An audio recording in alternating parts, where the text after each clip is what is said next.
When the United States entered World War II, it was a great relief to Great Britain, who was alone at that time in fighting, and to the Prime Minister, Winston Churchill, who slept very soundly after that decision was made.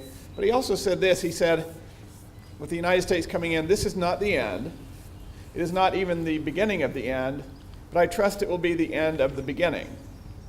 And for Otey's project, we stand at what is the end of the beginning rather than the end. Our project is centered around our 150th anniversary that's coming up in the year 2020.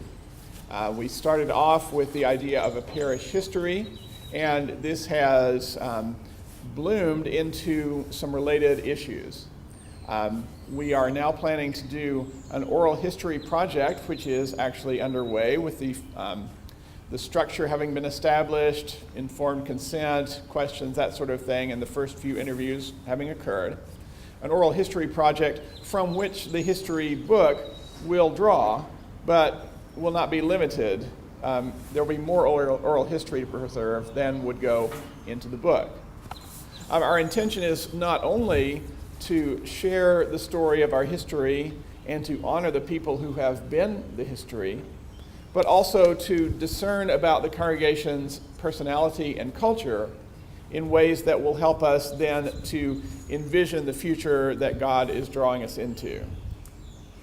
One of the benefits of this project as we envision it is that components of our snowflake will include not only the oral histories in the history volume, a celebration or series of celebrations in the year 2020 as part of remembering and envisioning, but also when you do a project of this size, there are lots of opportunities to ask people to lead things.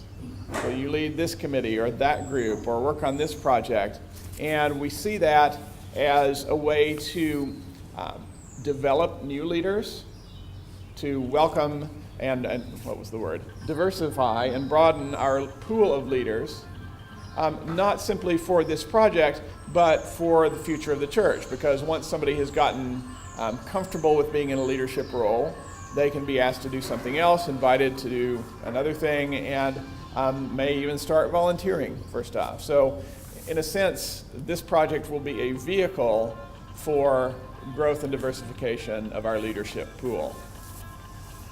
Our team includes the team leader, Jeannie Babb, not able to be here, Dorothy Gates, Barbara Prunty, and I'm Rob Lamborn. And we are very grateful to our coach, Teresa Ferris, for sticking with us through a process that did not check off all the boxes that were in this particular process, but was a good one for us to achieve the end of the beginning of our project for 2020.